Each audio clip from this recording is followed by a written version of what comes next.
Caitlin Clark reminded everybody who she is in the Fever win over the Wings in what was a blowout victory. One where Clark didn't even shoot the ball well again, but she completely dominated the game and shows the difference between her and everyone else. The Indiana Fever have rapidly shifted from being the league's punchline to becoming its most compelling storyline, quicker than you can say playoff race. Driving this dramatic turnaround is none other than Caitlin Clark, the homegrown sensation now playing like an unleashed force of nature after spending months sidelined as the team's reluctant afterthought. Caitlin Clark said, folks, forget what she's talking about. Today, I'm going to run the show. Today, I'm going to control the pace. Today, I'm going to dictate how this team plays basketball. And in the first half, we saw exactly that. Natasha Howard running the floor. Yeah, you heard that correct. Natasha Howard running the floor. Yeah, I shit you. Folks, fans have a voice. Sometimes when the noise gets too loud and they're tired of hearing from it, they say, let's just buy in a little bit. Let's let Caitlin Clark be Caitlin Clark. Let's not pull the reins back too much. And in that first half, we saw exactly. Let's rewind to just a few weeks ago, shall we? The Fever locker room had more tension than Thanksgiving dinner after someone mentions politics. The vibes, colder than Antarctica mid-blackout. Team chemistry was so absent it would have failed high school science twice. But now, they're operating like a finely tuned machine, if that machine were built by NASA engineers moonlighting as basketball savants. That's what we're talking about when we are referring to Caitlin Clark running the show. Caitlin Clark running the offense, being the innovator of offense, the distributor of offense for the Indiana Fever. This is exactly what we mean right here. This game was an absolute blowout. Dallas Wings didn't know what hit them. The turning point came when Dana Bonner packed her bags and took her me-first mentality with her. She walked into that locker room like a headliner at Coachella, only to realize she was actually slotted for an open mic at a half-empty coffee shop. Bonner tried to position herself as a centerpiece of a puzzle that already had Caitlin Clark's name etched at its core. It was like watching someone try to swap out the Mona Lisa with a selfie and expecting the Louvre to applaud. So, the Indiana Fever just released her, cut their losses, right? And I hear these analysts saying stuff like, they should have held out for a trade, or I wish they had got a trade for her. She was literally untradeable. Right? Like, what team would give up any of their core players for a player that's past their twilight?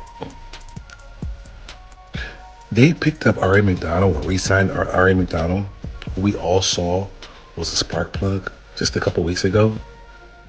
She's an upgrade. Bonner's departure wasn't just a roster move, it was a full-blown exorcism. The instant she cleared out her locker, you could practically hear a collective sigh of relief echo through the building. So powerful, it probably showed up on weather radars as a mysterious gust of wind. We've seen a huge change. We've seen a huge change from the Indiana Fever over the last 6 quarters. And especially in the fourth quarter, in the Dallas Wings game. And there were 2 players in particular that I have said that their style of play, regardless of how they're playing, is not going to work long term. And those 2 players had unbelievable. If you're enjoying this, don't forget to subscribe. The Fever didn't just lose a player, they let go of the weight that was holding them back. It was addition by subtraction, like finally pulling out a long irritating splinter. Suddenly, the team could breathe again, free from the ego and tension that had clouded everything. What happened next? The mood lifted. Smiles returned. The Fever started playing like they actually loved the game. Without Bonner's negative pull, the energy shifted fast. Players went from looking drained to celebrating every play, reminding fans what joyful, team-first basketball is supposed to feel like. This team is like a sorority group. I'm not joking. They are so closely bonded, like the energy that all of them have with each other. There is not like where you see and someone looks a little disconnected. This is literally the most tight-knit team. I'm telling you, I actually think all the discourse or the people trying to create discourse offline or outside the locker room only makes them tighter. And throughout the training session, I saw multiple times where, they were like laughing and mucking around and just completely like high-fiving and actually. Enter Sophie Cunningham, the human equivalent of a triple shot of espresso in basketball shoes.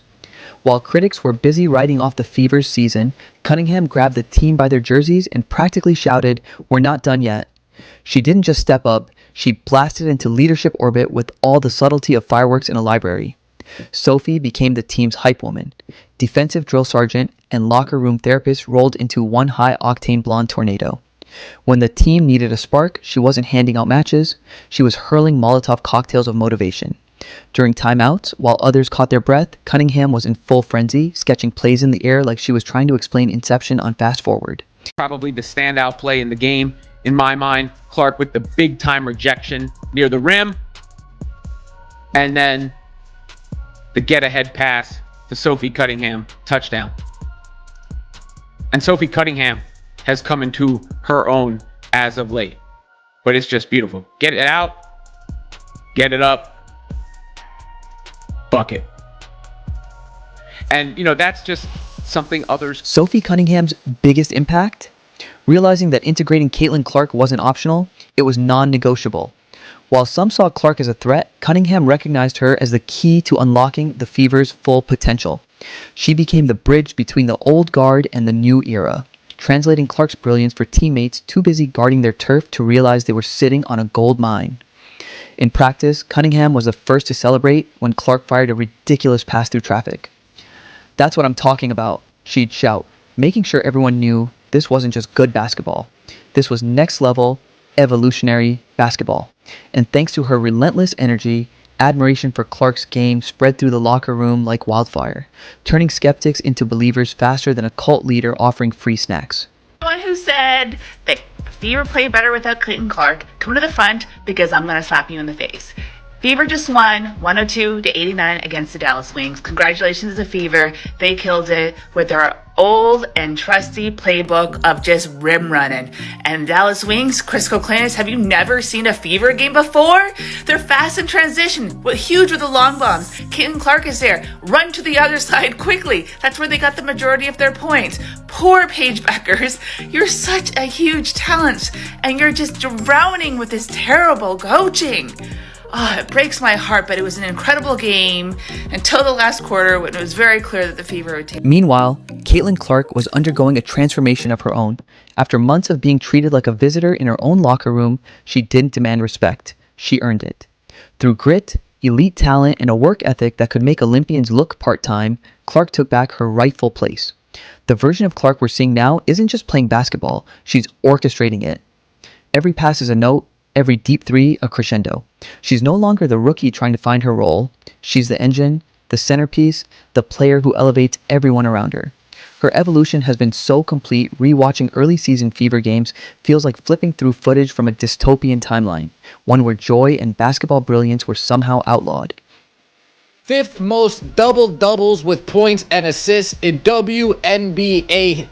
The fifth most double-doubles with points and assists in WNBA. And we're only in year 2?